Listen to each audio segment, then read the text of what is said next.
ഈ പേർഷ്യൻ സംസ്കാരത്തിലെ ഏറ്റവും പുരാതനമായ സംസ്കാരങ്ങളിലൊന്നാണ് ഇറാനിയൻ സംസ്കാരം.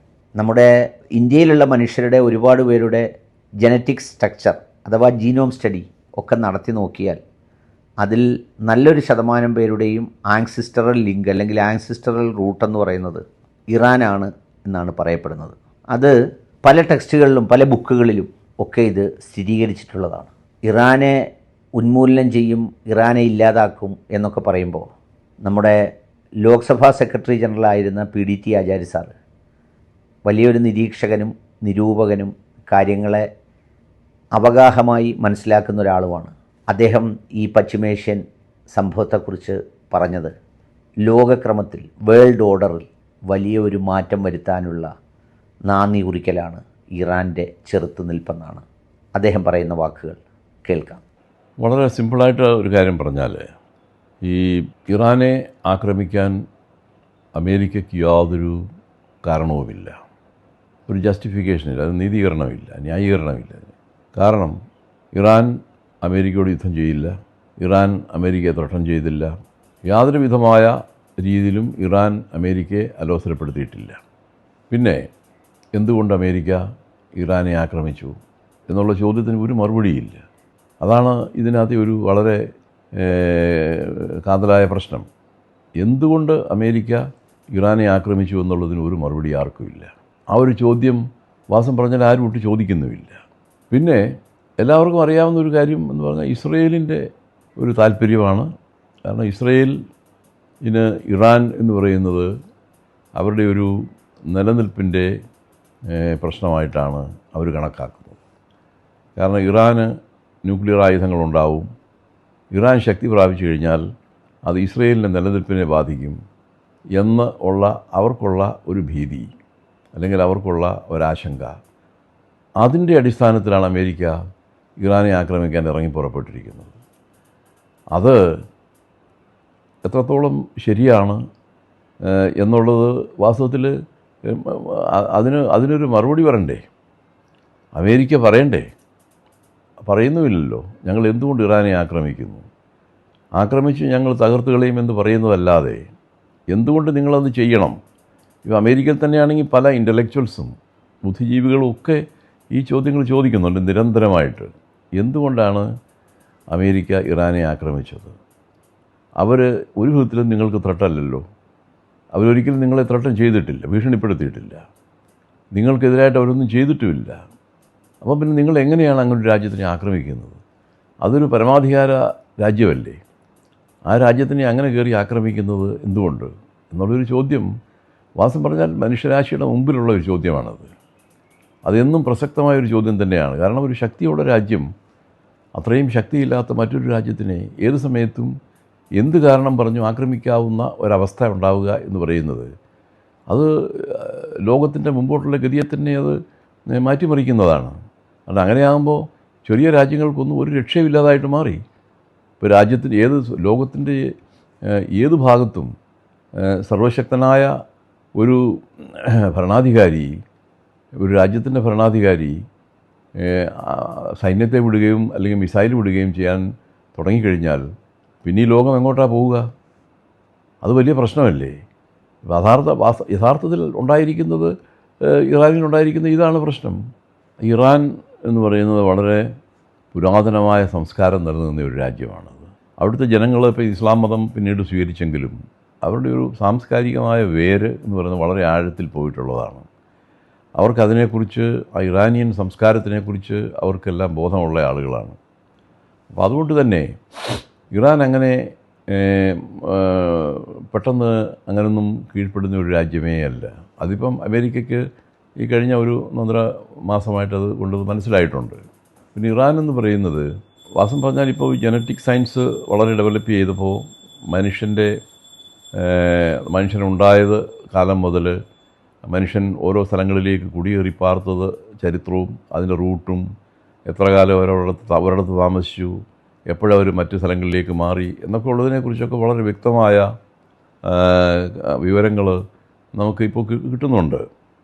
അതൊക്കെ അനുസരിച്ച് ഈ ഔട്ട് ഓഫ് ആഫ്രിക്കയിലാണല്ലോ ഈ ഹോമോസാപ്പിയൻസ് എന്ന് പറഞ്ഞ മനുഷ്യൻ ആദ്യം രൂപം കൊണ്ടത്. അപ്പോൾ അവിടെ നിന്ന് ആയിരം വർഷങ്ങൾക്ക് ശേഷം അവിടെ നിന്ന് മറ്റ് ലോകത്തിൻ്റെ പല ഭാഗങ്ങളിലേക്കും കുടിയേറി അവർ പാർക്കുകയും അങ്ങനെ കാലാകാലങ്ങളിൽ അവിടെ നിന്ന് മനുഷ്യർ പല സ്ഥലങ്ങളിലേക്കും കുടിയേറി പാർത്ത ചരിത്രമാണ് ഉണ്ടായിട്ടുള്ളത്. അപ്പോൾ ഇറാൻ എന്ന് പറയുന്ന ഈ ഒരു രാജ്യം വളരെ പുരാതന കാലം മുതലേ ഈ ഔട്ട് ഓഫ് ആഫ്രിക്കയിൽ നിന്ന് ഇറങ്ങിപ്പോയ മനുഷ്യരുടെ അവർ കുടിയേറി പാർത്തിയ ഒരു സ്ഥലമായിരുന്നു ഇറാൻ. ഇപ്പോൾ ഈ ഇറാനിലെ സാഗ്രോസ് മൗണ്ടൻ റീജിയൻ എന്നൊക്കെ പറയുന്നത് അവിടെ ധാരാളം ആളുകൾ ഈ ആഫ്രിക്കനിൽ നിന്ന് വന്ന ആളുകൾ അവിടെ താമസിച്ച് ആയിരം വർഷങ്ങൾക്ക് ശേഷം ഈ കൃഷിയും കാര്യങ്ങളുമൊക്കെ അവർ കണ്ടുപിടിച്ച് ഡെവലപ്പ് ചെയ്ത് അവിടെ നിന്ന് പിന്നീട് വീണ്ടും മറ്റ് സ്ഥലങ്ങളിലേക്ക് കുടിയേറി പാർത്തപ്പോൾ അതിൽ ഒരു വിഭാഗം ആളുകൾ ഇന്ത്യയിൽ വരികയും ഇൻഡസ് വാലി ഹാരപ്പൻ സിവിലൈസേഷൻ പിന്നീട് സ്ഥാപിച്ചത് അവരാണ് എന്നൊക്കെയുള്ള കണ്ടെത്തലുകളാണ് ഇപ്പോൾ ജനറ്റിക് സയൻസ് മൂലം നമുക്ക് കിട്ടിയിരിക്കുന്നത്. അപ്പോൾ അങ്ങനെ നോക്കുമ്പോൾ ഇന്ത്യൻ ജനത അതിനുശേഷം വന്ന ഈ കോക്കേഷ്യൻ റീജിയനിൽ നിന്ന് ഇറാൻ വഴി അഫ്ഗാനിസ്ഥാൻ വഴി ഇവിടെ വന്ന് ഇന്ത്യയിലേക്ക് വന്ന പിന്നീട് വന്ന ആളുകൾ ഇൻഡോ ആര്യൻസ് എന്ന് പറയുന്ന ആളുകൾ ഇവരെല്ലാം തന്നെ കാലാകാലങ്ങളിൽ ഇറാൻ വഴിയാണ് വന്നിരിക്കുന്നത്. അപ്പോൾ ഇറാൻ ഒരു വിധത്തിൽ പറഞ്ഞാൽ ഇന്നിപ്പം പറയുകയാണെങ്കിൽ ഇന്ത്യൻ ജനത ഇതിൽ മിക്കവാറും ഒക്കെ തന്നെ എല്ലാവരും തന്നെ ഒരു വിധത്തിൽ പറഞ്ഞാൽ ഇറാനിയൻസാണ്, അല്ലെങ്കിൽ ഇറാനിലൂടെ വന്ന ആളുകളാണ്. അങ്ങനെയുള്ള ഒരു ബന്ധമാണ് പ്രത്യേകിച്ചും ഇന്ത്യക്ക് ഇറാനുമായിട്ടുണ്ടായിരുന്നത്. അപ്പോൾ അതുകൊണ്ട് തന്നെ നമ്മുടെ ഇവിടെ നിലവിലിരുന്ന ഗവൺമെൻറ്റുകളെല്ലാം തന്നെ ഇറാനുമായിട്ട് ഒരു വളരെ സുദൃഢമായ ഒരു ബന്ധം സ്ഥാപിച്ചിരുന്നു. അത് 79 മുമ്പും ആദ്യം ഇറാനിൽ ഒരു ഡെമോക്രാറ്റിക് ഗവൺമെൻറ്റായിരുന്നു നിലവിലിരുന്നത് 50s തോന്നുന്നു നിലവിലിരുന്നത്. അതിനെ ഈ അമേരിക്കൻ CIA ടോപ്പിൾ ചെയ്യുകയും അതിനുശേഷമാണ് ഈ പെഹൽവിയുടെ ഭരണം അവിടെ വന്നത്. പെഹൽവിയുടെ ഭരണം ഇന്ന് വളരെ ക്രൂരമായ പഹൽവി എന്ന് പറഞ്ഞ ഒരു വളരെ ക്രൂരനായ ഒരു ഭരണാധികാരിയായിരുന്നാണ് പറയുന്നത്. അപ്പോൾ അങ്ങനെ അതിനുശേഷമാണ് ഈ ഇറാനിയൻ റവല്യൂഷൻ, ഈ ഇസ്ലാമിക് റവല്യൂഷൻ 79 ഉണ്ടാവുകയും ഈ പഹൽവിയെ സ്ഥാനഭ്രഷ്ടനാക്കുകയും പുതിയ ഒരു ഗവൺമെൻറ് വരികയും ഒരു റവല്യൂഷണറി ഗവൺമെൻറ് വരികയൊക്കെ ചെയ്തത്. പക്ഷേ എന്നിരുന്നാലും ഇന്ത്യയുമായിട്ട് ഇറാന് എന്നും നല്ല ബന്ധമുണ്ടായിരുന്നു. ആ ഒരു ബന്ധം നിലനിർത്താൻ നമുക്ക് കഴിഞ്ഞിട്ടുണ്ടോ എന്ന് ചോദിച്ചു കഴിഞ്ഞാൽ അതിനെക്കുറിച്ച് ഞാൻ അഭിപ്രായമൊന്നും പറയുന്നില്ല. ഇവിടെ നിലവിലിരുന്ന എല്ലാ ഗവൺമെൻറ്റുകളും ഈ ഫോറിൻ പോളിസിയെ സംബന്ധിച്ചൊരു ജനറലായ ഒരു കൺസെൻസസ് ഉണ്ട്, ഒരു സമവായമുണ്ട്, ഒരു അഭിപ്രായ ഐക്യം നിലനിൽക്കുന്നുണ്ട്. കാരണം ഇങ്ങനെയായി നമ്മുടെ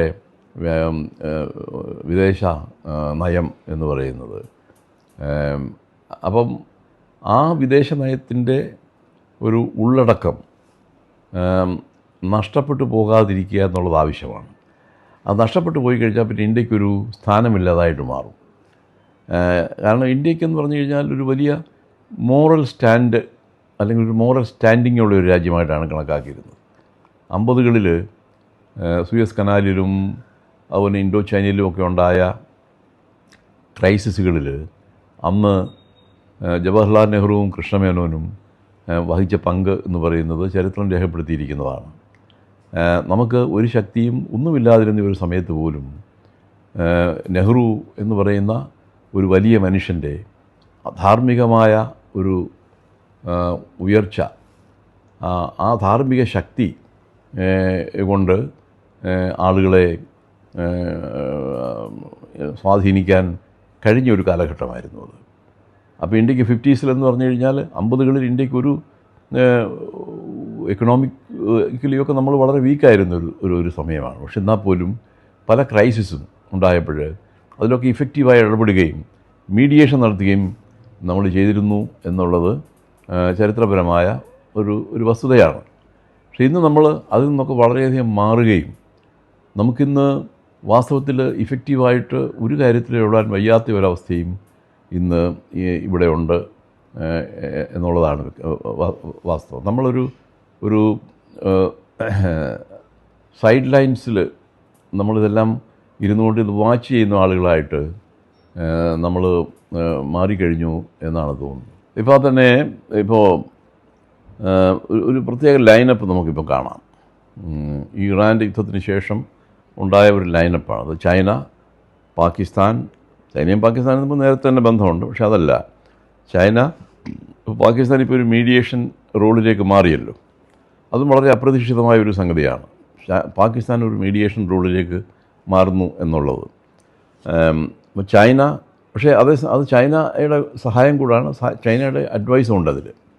കാരണം ഈ പാകിസ്ഥാൻ്റെ വിദേശകാര്യമന്ത്രി ഈ കാര്യത്തിൽ പൂർണ്ണമായിട്ട് ഇടപെടുന്നതിന് മുമ്പ് ചൈനയിൽ പോയി ചൈനയുടെ അഡ്വൈസ് കൂടെ വാങ്ങിച്ചിട്ടാണ് അതിന് പിന്നെ മുമ്പോട്ട് നീങ്ങിയത്. അപ്പോൾ അതിനർത്ഥം ചൈന പാകിസ്ഥാൻ്റെ കൂടെ തന്നെ ഈ കാര്യത്തിൽ ഉണ്ട്. അത് പിന്നെ സൗദി അറേബ്യ, ഈജിപ്റ്റ്, ടർക്കി, പിന്നെ ഈ കാര്യത്തിൽ ഇങ്ങനൊരു ലൈനപ്പ് വന്നിട്ടുണ്ട്. പിന്നെ യൂറോപ്യൻ രാജ്യങ്ങളാണെങ്കിൽ അമേരിക്ക ഇരുന്ന് മാറി നിൽക്കുന്നു. അപ്പോൾ ഇത് എന്തോ ഒരു പുതിയ ഒരു വേൾഡ് ഗ്രൂപ്പിംഗ് ഫോർമേഷനിൻ്റെ ആരംഭഘട്ടമാണെന്നാണ് എനിക്ക് തോന്നിയിട്ടുള്ളത്. അവരനേകം ക്രൈസിസുകൾ, പ്രതിസന്ധികളെ നേരിട്ടിട്ടുള്ളൊരു രാജ്യമാണ്. കഴിഞ്ഞ കുറേ കാലങ്ങളായിട്ട് നിരന്തരമായ സാങ്ഷൻ്റെ ഇരയായ ഒരു രാജ്യമാണിത്. അവരുടെ എണ്ണകൾ ഇൻ്റർനാഷണൽ മാർക്കറ്റിൽ വിൽക്കാൻ സാധ്യമല്ല. അപ്പോൾ പ്രധാനം അവരുടെ വരുമാനം എന്ന് പറഞ്ഞ എണ്ണയാണല്ലോ. അപ്പോൾ അങ്ങനെ അവരെ ഇറുക്കി മുറുക്കി ശ്വാസം വിടാൻ വയ്യാത്ത രീതിയിൽ ആക്കി തീർത്തിട്ട് പോലും അവർക്ക് സ്വന്തം കാലിൽ നിൽക്കാനും ലോകത്തിലെ ഏറ്റവും വലിയ ശക്തിയായിരിക്കുന്ന അമേരിക്കയെ ഒക്കെ ആക്രമണത്തിനെ തടുത്തു നിൽക്കാനും അമേരിക്കയ്ക്ക് അതിനെ ശരിക്കും റെസിസ്റ്റ് ചെയ്യാനും അമേരിക്കയ്ക്ക് അങ്ങനെ പൂർണ്ണമായി വിജയിക്കാൻ അനുവദിക്കാതിരിക്കുകയും ചെയ്യുക എന്ന് പറയുന്നത് വളരെ ഒരു വിധത്തിൽ പറഞ്ഞാൽ അത്ഭുതകരമായ ഒരു സംഗതി തന്നെയാണ്. പിന്നെ അവർ കുറേ കാലങ്ങളായിട്ട് ഇപ്പം മിസൈലിൻ്റെ ഡെവലപ്മെൻ്റ് ആയാലും മിസൈൽ ലോഞ്ച് ചെയ്യുന്ന സ്ഥലത്തിൻ്റെ കാര്യത്തിലായാലും അതുപോലെ ഈ യുറേനിയം സൂക്ഷിക്കുന്ന കാര്യങ്ങളിലായാലും അവർ വളരെ സൂക്ഷിച്ച് കൈകാര്യം ചെയ്യുന്ന ഒരു സംഗതിയാണ്. ഇപ്പോൾ അമേരിക്ക കഴിഞ്ഞ ആദ്യത്തെ പ്രാവശ്യം അവിടെ മുഴുവൻ ബോംബിട്ട് അവരുടെ സംഗതികൾ മുഴുവൻ നശിപ്പിച്ചു കഴിഞ്ഞിരിക്കുന്നു, എല്ലാം ഒബ്ലിറ്ററേറ്റ് ചെയ്തിരിക്കുന്നു എന്ന് ട്രംപ് അന്ന് അവകാശപ്പെട്ടതാണ്.